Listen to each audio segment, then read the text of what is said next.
এবার জোন অনুযায়ী কি কি জিনিস রাখতে পারেন সেগুলোর জন্য আলাদা আমি চার্ট দিয়ে দেব, লিস্ট দিয়ে দেব, পরে এটা আলোচনা করেই দেব।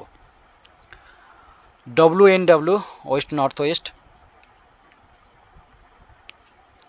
এখানকার এলিমেন্ট হচ্ছে স্পেস, কালার হোয়াইট আর গ্রে, আর শেপ এগেইন সার্কেল।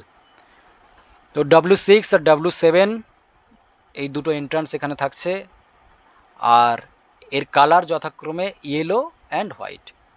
অ্যাট্রিবিউটস হচ্ছে এইখানে সিমিলার থাকে কতকটা, সেটা হচ্ছে ইএসি, যেখানে ওই অ্যাংজাইটি আর চার্নিং বলেছিলাম ইএসি জোন, সেটারই অপোজিটে আছে। এখানে হচ্ছে ডিপ্রেশন অ্যান্ড ডিটক্সিফাই, কতকটা একই।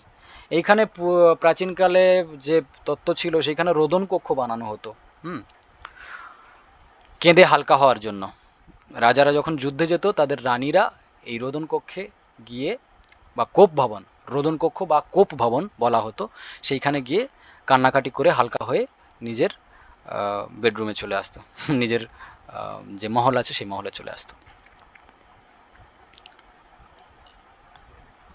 তো এই জন যদি ডিস্টার্ব থাকে তাহলে কি হবে, ডিপ্রেশনে পড়ে যাবে, ডিটক্সিফাই হয়ে যাবে, আর তার সাথে অ্যাডিকশান চলে আসবে।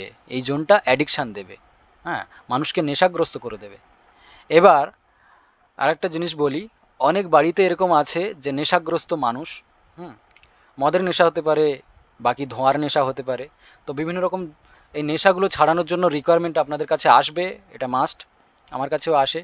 আমি একটা বিশেষ জোনে সেই ব্যালেন্স করে দিই, যেখানে কি নেশা ছেড়ে যায় আর কি, ধীরে ধীরে ছাড়বে। এটা তো অ্যালাপাতি নয় যে ইঞ্জেকশন দিলাম আর লাফিয়ে উঠলো, তুরন্ত ছুটতে শুরু করে দিল, এরকম নয়।